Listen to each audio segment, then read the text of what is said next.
Breaking news tonight in the Nolan Wells investigation. Enhanced distress call audio bombshell. Friday afternoon, about 3 hours on the island, 2 of the young men and 2 attorneys. That is the whole of what was reported, and it came from the lawyers themselves, to CNN, on Friday night.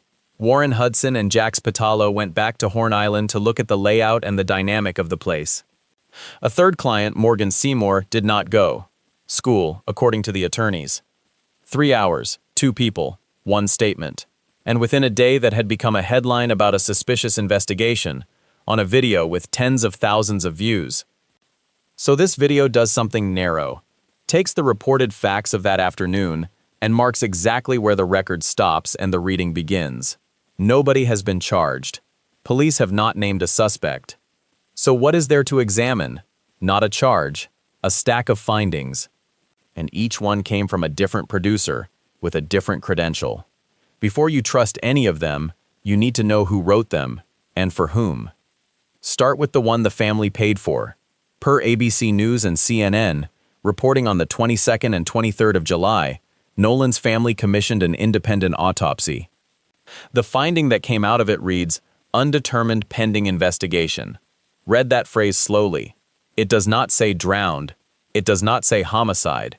It says the examiners could not determine what killed him. Not yet. And that phrase carries its own weight. Pending investigation means the matter stays open. It is not a closed file, it is not a verdict. It is a placeholder that says we are not done. That is the family's document. It belongs to them. It was paid for by them. And it is the only autopsy finding in this case that has been released. That is a finding, but it is not the official one. Mississippi's official examiners, per WLBT, had finished their work by the 31st of July. Its results have not been made public. They are going to a grand jury. Take a breath on that. The state's own examiners finished their work. The results sit sealed. And the next step is a grand jury. A grand jury is not a trial. No one is convicted there. It is a group of citizens who hear evidence and decide whether probable cause exists to bring charges. The proceedings are secret. The possible outcomes are an indictment or nothing at all. Both are possible here. The record does not lean either way. No one walks out of a grand jury convicted, and a no bill is not a verdict of innocence. That is the procedural fact. What it means for anyone's guilt, we do not know, because the record does not say.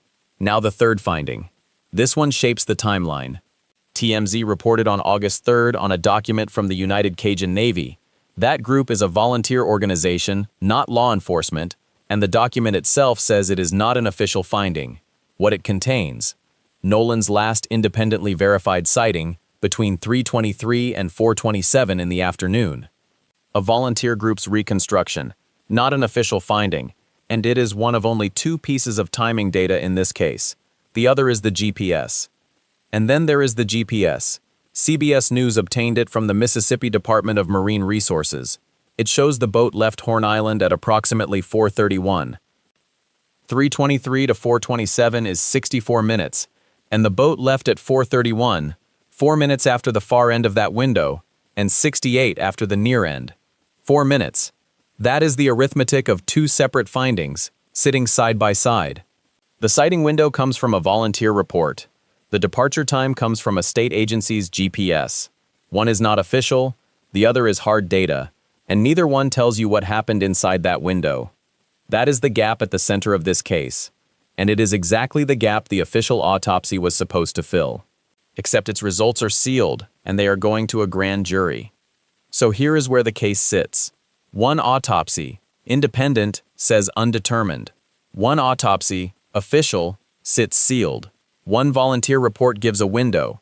One state agency gives a departure time, and no one has been charged. That is the whole of the record, as of now. It is a thin record, but the grand jury is next, and before it convenes, the legal team for the 3 friends has been doing something else entirely. Something that has nothing to do with the island, and nothing to do with the water. Here is what that other work is. The legal team, per CNN, is reviewing mainstream and social media coverage of Nolan's death for allegedly defamatory statements, and they say the 3 have been targeted with death threats and defamation. Let me put that in plain language. Defamation is a false statement, presented as fact, that harms someone's reputation. It is not an insult, it is not a harsh opinion, it is a specific legal claim, and it has to be about something false. The team is going through what has been written and said about these three young men, looking for statements that might fit that definition. And they say the threats are real. Per CNN, the three have been targeted with death threats. Per WWL, The Griot, and ABC News, friends who were on the trip have reported online harassment. That is not a legal abstraction. That is people, in their everyday lives, receiving threats over a case where no one has been charged. No one has been charged. Say it again, the investigation is still open, per NOLA.com, CNN, and NPR. The Jackson County Sheriff's Department and the FBI are still working it, and the people who were on that boat are being threatened. One of them answered through a lawyer, in writing, per WWL, ABC News, and The Griot. Plain language, that letter is a demand. It says, stop making these statements, or we will consider legal action. That is all it is. It is not a court order, it is not a finding, it is not proof of anything. It is a lawyer saying stop. And then, on Friday the 7th of August, the legal team did something else. Warren, Hudson and Jax Pitalo went back to Horn Island with their attorneys. TMZ reported the trip ahead of time, that they were going in connection with the death investigation, and the attorneys confirmed it to CNN. Think about that for a moment. Two of the young men who were on that boat walked back onto the island where Nolan Wells disappeared. Their lawyers went with them. The attorneys told CNN they were there for about 3 hours. And their statement, per CNN, it was a very emotional afternoon for Warren and Jax. 3 hours. On the island where their friend was last seen, with their lawyers beside them. Now, plain language about what that trip is and what it is not. It is not an admission. It is not evidence of guilt. Going back to a place is not a confession, and it is not a cover-up. You cannot read a location visit as a sign of anything. The attorneys gave the reason. They went to investigate the layout and the dynamic of the island, to understand the place. That is what they said. And the third friend, Morgan Seymour, he did not go. The same attorneys represent all three. They say Seymour did not take part because of school responsibilities. That is the stated reason. There is nothing to read into his absence. He had school. So where does that leave us? 3 young men, not charged. 2 of them walk back onto the island with lawyers, to understand it. 1 stays home for school. And all 3, the same 3, are being threatened by strangers over a case where the official autopsy sits sealed and the grand jury is still ahead. That is the whole picture, in plain language. The people who were there are not suspects. They have been interviewed, per Sheriff John Ledbetter, along with more than 60 other witnesses. 60 people. And Mississippi officials, per Newsweek, have urged the public not to rush to conclusions. The officials are asking for patience. But here is the thing about going back to the island. It tells you what the lawyers think matters. It tells you nothing at all about what happened to Nolan Wells. So before reading anything into a 3-hour walk, it is worth being precise about what the forensic record in this case can and cannot carry, because that is the ground every reading of that afternoon has to stand on. Here's the thing about forensic evidence in a case like this. It has limits, hard limits, and understanding those limits is the difference between knowing what happened and guessing. Start with the timeline. GPS data from the Mississippi Department of Marine Resources, obtained by CBS News, shows the boat left Horn Island at approximately 4:31 p.m. That is a fact. A machine recorded it, but here is what that fact does not tell you. What happened between 4:31 and the moment someone realized Nolan Wells was gone. The GPS does not tell you that. No one has released data that tells you that. Now the report from the United Cajun Navy. The volunteer organization, per their own report via TMZ, places Nolan's last independently verified sighting between 3:23 p.m. and 4:27 p.m. That is a window, 64 minutes, and the report itself is not an official finding. It is a volunteer organization's reconstruction. Useful, not conclusive. Here is where the limits get sharper. The official Mississippi State autopsy was completed by July 31st, per WLBT. Its results have not been made public. They are going to a grand jury. That means the state's medical examiners have reached a conclusion, but the contents have not been made public. Not to the press, and not to anyone following this case. What the family has or has not been told is not something the reporting establishes either way. What the family commissioned produced no conclusion at all, according to ABC News. Undetermined. Not drowning, not an accident, not homicide, undetermined pending investigation. The examiners could not establish what killed Nolan Wells, not yet. So what do we actually have? We have a GPS ping that places the boat away from the island at 4:31. We have a volunteer report that places Nolan alive somewhere between 3:23 and 4:27. We have an official autopsy that is sealed. We have an independent autopsy that says undetermined. And we have more than 60 witnesses interviewed by the Jackson County Sheriff's Department, per Sheriff John Ledbetter. That is the entire forensic picture, and it is full of holes. Not conspiracy-shaped holes, just holes. Gaps where the evidence simply does not reach. Think about what the grand jury will do with this. They will see the sealed autopsy. They will see the GPS data. They will see witness statements, and they will have to decide whether any of it rises to the level of charges. Nobody is facing a charge in connection with this death, according to NOLA.com and NPR. Two investigations are still running side by side, per NPR and CNN. Now add the human layer. Mississippi officials, per Newsweek, have urged the public not to rush to conclusions. They warned that social media speculation could hinder the investigation.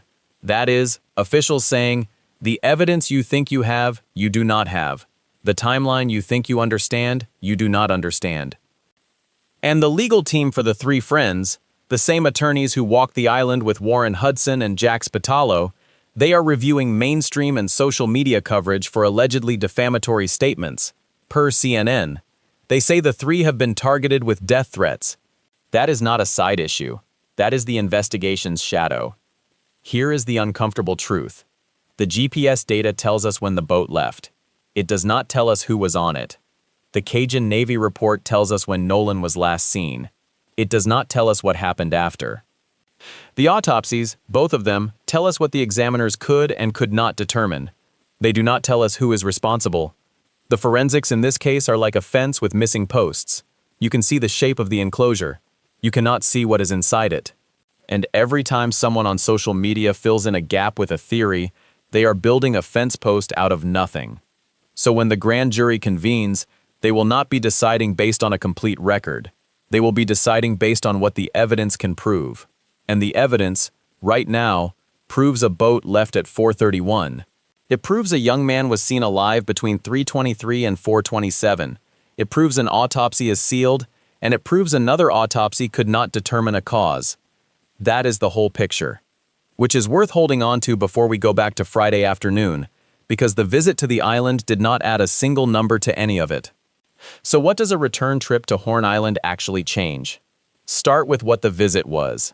Per TMZ, reporting the day before, Warren Hudson and Jax Pitalo were going back to the island in connection with the death investigation. Their attorneys, Andrew Paltzik and J. Tyler Cox, told CNN the purpose was to investigate the island's layout and dynamic. They were there about 3 hours. And their statement, per CNN on Friday night, it was a very emotional afternoon for Warren and Jax. Now hold that against the timeline you already know. The GPS data, per CBS News, has the boat leaving Horn Island at approximately 4:31 p.m. The United Cajun Navy report, a volunteer organization, not an official finding, places Nolan's last independently verified sighting between 3:23 and 4:27. That is a window of an hour and 4 minutes. The attorneys walked that island for 3 hours. 3 hours to study a place where the critical window is barely an hour. Notice what the visit does not do. It does not move the GPS data. It does not extend the sighting window. It does not change the state autopsy, which per WLBT was completed by July 31st, and now sits sealed, going to a grand jury. And it does not touch the independent autopsy, which per ABC News and CNN returned undetermined pending investigation. Every number in this case is exactly where it was on August 6th. What the visit changes is the people who will argue those numbers. Sheriff John Ledbetter, per the Jackson County Sheriff's Department via Laux, has confirmed the three friends were interviewed. More than 60 witnesses have been interviewed. The attorneys have now stood on the ground those witnesses described. They can test each account against the physical space. They can ask whether the distances match the timing. That is preparation, not admission. And there is a third client who did not make the walk. Morgan Seymour, one of the three the attorneys represent, stayed behind. Per CNN, the reason is school responsibilities. That is the attorney's explanation, and it is the only one on the record. Nothing about his absence has been tied to the case. He simply was not there. Now the preparation matters, because the fight has two fronts. Per CNN, the legal team is reviewing mainstream and social media coverage for allegedly defamatory statements. They say the three have been targeted with death threats. A formal notice has already gone out for one of them about statements circulating online, according to ABC News. So the same walk serves the criminal case and the civil case. The same ground, walked for both. Here is the part that changes how you should read everything else. Mississippi officials, per Newsweek, warned the public not to rush to conclusions, that social media speculation could hinder the investigation. The trip back is the legal team operating inside that warning. They are not asking the public to believe anything. They are gathering what they can verify. And they are doing it in a case where, per NOLA.com, CNN, and NPR, no one has been charged at all. And that is the honest reading of, it was a very emotional afternoon. The attorneys did not claim the visit cleared anyone. They did not claim it implicated anyone.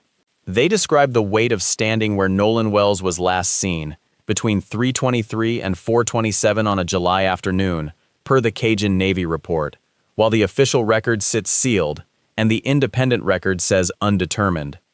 So what actually changes? The timeline does not change. The autopsies do not change. The witness count does not change.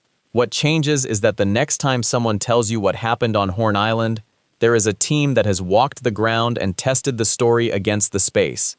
Theory versus preparation. And here is where the two sides of this case are about to collide. The grand jury holds the sealed autopsy, and no one knows when it will move. The legal team holds a cease and desist letter that has already been sent. One document decides what happens in a courtroom. The other decides what happens to the people who have been talking about this case online. And the next development in this case will not come from the island. It will come from a room with closed doors. Whatever comes out of it, the three young men are today exactly what they were on the 6th of August. Witnesses, charged with nothing, named by nobody. So what comes next? Per WLBT, the official state autopsy was completed by July 31st. Its results have not been made public. They are going to a grand jury. No one knows when that grand jury will convene. Not the attorneys, not the commentators, not the public. It is a sealed document sitting inside a system that does not advertise its timeline. And that is the honest answer to the question everyone is asking. What happens now? The case has produced no defendant, per CNN, NPR, and NOLA.com. Not one person. The sheriff's office and federal investigators have both kept it open, according to NOLA.com. The sheriff's department, per Phlox, has interviewed more than 60 witnesses. The three friends who were on the boat have all been interviewed. And still, no charges, no named suspects. Nothing. So the investigation is not stalled, it is not frozen, it is waiting, and we are being asked to wait with it. Mississippi officials, per Newsweek, warned against rushing to conclusions. They said social media speculation could hinder the investigation. That warning has not been withdrawn. Meanwhile, the legal team is not waiting. Per CNN, the attorneys walked the island for about 3 hours on Friday afternoon, returning with Warren Hudson and Jax Pitalo. They issued a statement. It was a very emotional afternoon for Warren and Jax. 3 hours on the same ground where Nolan Wells was last seen, and the third client, Morgan Seymour, stayed behind. Per the attorneys, school responsibilities kept him away. That is their explanation, and it is the only one on the record. The attorneys did not claim the visit changed anything. They did not claim it cleared anyone. They described the weight of standing where Nolan was last seen. The pressure around all three of them has been building for weeks. People who were present that day say they are now targets themselves, per WWL. Officials have not disputed it. and the attorneys say the coverage itself is under review. Now, the two documents that will define this case sit side by side. Undetermined, pending investigation. That is what the family's own report says per CNN. The official state autopsy, per WLBT, is sealed and heading to a grand jury. One was written for the state, the other was commissioned by the family. The gap between those two documents is the entire controversy, and every interpretation of this case lives inside that gap. But here is the thing about a gap. It is empty. It has no voice. And the only person whose voice belongs there cannot speak. Nolan Wells, 18 years old. He left on a boat trip on the 4th of July. His body was recovered on the 6th, per CNN and Jalox. His last independently verified sighting, per the United Cajun Navy report, came between 3:23 and 4:27 that afternoon. The boat left Horn Island at approximately 4:31, per GPS data from the Mississippi Department of Marine Resources, obtained by CBS News. That window, 3:23 to 4:27, is about an hour. It is the last time anyone can verify that Nolan Wells was alive. Everything after that, every theory you have heard, every accusation, every letter, every walk on the beach, is people trying to fill that hour, and the official record has not filled it yet. The grand jury will meet, the attorneys will keep working, the investigation will continue, but none of that will change the fact that matters most. An 18-year-old went out on the water and never came home. And until that hour is accounted for, the answer belongs to no one. Not to the lawyers, not to the commentators, not to the online voices. It belongs to Nolan, and no one has given it to him yet.